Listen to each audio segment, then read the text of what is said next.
মই অখিলৰ কথা ক'বলৈ নিজকে লাজ পাওঁ। অখিলে আহি এইদিনাখন আহিছিলে। ইয়াত 3 কিলোমিটাৰ ৰাস্তা আমাৰ দিছামুখৰ পৰা আজানপীৰলৈকে হ'ব। এতিয়া হৈছেনে নাই তেওঁ চাবলৈ আহক। কালি বাৰিষা আহিছে, এতিয়া কি কাম কৰিব আৰু এনে মুখেৰে কৈ থাকে। বিধানসভাতো ডাঙৰ ডাঙৰ কথা কৈ থাকে। এই ডাঙৰ ইফালে লোকৰ সমষ্টিৰ কথা কৈ থাকে। নিজৰ সমষ্টিটো কি হৈছে তেওঁ চাইছে নাই? আজি 5 বছৰ হ'বলৈ কিমান দিন আছে? আজি 5 বছৰ হ'বতো বেছি দিন নাই, আৰু খুব এবছৰ আছে বা 1.5 বছৰ। 1.5 বছৰ কি কাম কৰিব? বাৰিষা হ'বলৈ হ'ল আৰু এমাহ পিছত বাৰিষা আহিলে। এতিয়া তেওঁ কাম কৰিলে নে নকৰিলে তেওঁ চাবলৈ আহক। সঁচা নে মিছা? বিধানসভাত এনে চিঙৰ বাখৰ কৰি থকা লাভ নাই। আপোনাক মই কৈছোঁ, আকৌ নেক্সট টাইম আহক। 5 বছৰ যি অৱস্থা হ'ল তেওঁ আমাৰ মিত্ৰজোঁট চৰকাৰৰ লগত আছেই বিধায়ক হিচাপে। তেওঁ ডাঙৰ আমাৰ শিৱসাগৰৰ কথা কৈ থাকে। বিধানসভাত শুনিছোঁ এই কামবিলাক ক'ত কৰি দেখুৱাইছে? ৰাইজক দেখুৱাই লওক। এতিয়া জল জীৱন আঁচনি আজি 2 বছৰ হ'ল, পানী গৈছেনে নাই? চাবলৈ আহিছে নাই তেওঁ? এনেই মাতিলে নহ'বতো। ৰাস্তাটোতো আমাৰ এটা বেটেৰী ৰিক্সাই যাব নোৱাৰে। দুটাতো বহুত দূৰৰ কথা। এটা বেটেৰী ৰিক্সা অহাৰ লগে লগে এখন স্কুটাৰ ৰ'বলগীয়া অৱস্থা হৈ যায়। দিছামুখৰ পৰা অফলা যোৱা ৰাস্তা তেওঁ দেখিছে নাই? অদূৰ চুমনি গাঁৱতো দেখিছে নাই কেনেকুৱা অৱস্থা হৈ আছে? গতিকে তেওঁৰ কথা বেছি নুলিয়াব। তেওঁৰ কথা আমি কৈ থাকিলে তেওঁ ভাইও মোৰ কথা কৈছে বুলি। গতিকে আধা হোৱা দুটা শিল তেওঁ এৰি কৈছে, এৰি কৰি ইনিগেশ্যন কৰি থৈছে। এইটো কি কৰিছে? এতিয়া আজিলৈকে হোৱাই নাই। গতিকে তেওঁৰ নিচিনা মানুহ আৰু নেক্সট টাইম আহিব নালাগে।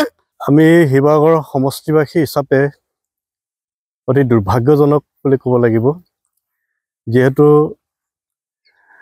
এখন ভাৰতবৰ্ষৰ শক্তিশালী কেন্দ্ৰ চৰকাৰ আৰু অসমৰ শক্তিশালী ডক্টৰ হিমন্ত বিশ্ব শৰ্মাৰ নেতৃত্বাধীন অসম চৰকাৰখনৰ আজি উন্নয়নৰ গতি বিভিন্ন ধৰণে ত্বৰান্বিত হৈছে।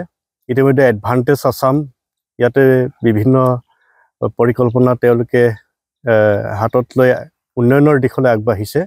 কিন্তু শিৱসাগৰ সমষ্টিবাসীত হিচাপে আমি অতি দুৰ্ভাগ্যজনক এইকাৰণে আমি ক'ব লাগিব, যিহেতু আমাৰ ইয়াত এগৰাকী বিধায়ক আছে, তেখেত হ'ল অখিল গগৈ।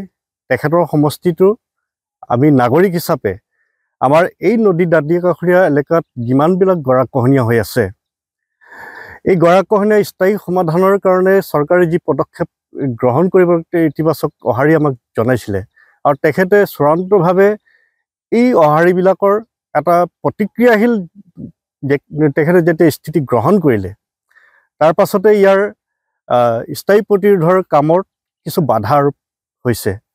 আৰু বিভিন্ন সময়ত হিন্দু মুছলিম ৰাজনীতিক কৰি পেলাই অসমৰ ধুবুৰীত বা অন্যান্য অঞ্চলত আমাৰ স্থানীয় বিধায়কজনে ৰাজনৈতিক ইছ্যু লৈ পেলাই হিন্দু মুছলিমক লৈ তেখেতে সৰব হৈ পৰে। কিন্তু আমাৰ এই সমষ্টিবাসীৰ দিচাংমুখৰ এই ব্ৰহ্মপুত্ৰৰ দাঁতি কাষৰ যিমান গৰাখহনীয়া হৈ আছে, এই গৰাখহনীয়াৰ স্থায়ী সমাধানৰ ক্ষেত্ৰত চৰকাৰক দৃষ্টিগোচৰ কৰিব পৰাকৈ তেখেতে সজোৰে কেতিয়াও উত্থাপন কৰা আমি দেখা নাপালোঁ।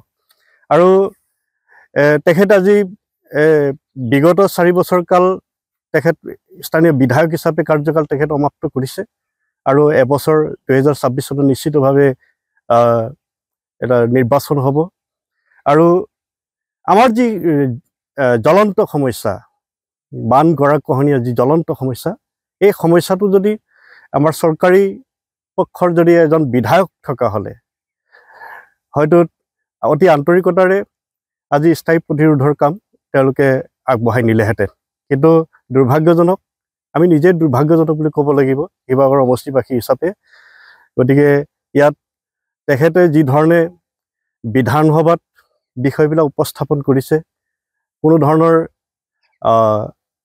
শান্তিপূৰ্ণ আলোচনাৰ যোগেদি তেখেতে ইতিবাচক দিশেৰে কোনো আলোচনা আগবঢ়াই নিদিয়াৰ কাৰণে হয়তো চৰকাৰে এই শিৱসাগৰ সমষ্টি হিচাপে আৰু তেখেতৰ সমষ্টি হিচাপে আমাক অৱহেলিত কৰি আহিছে।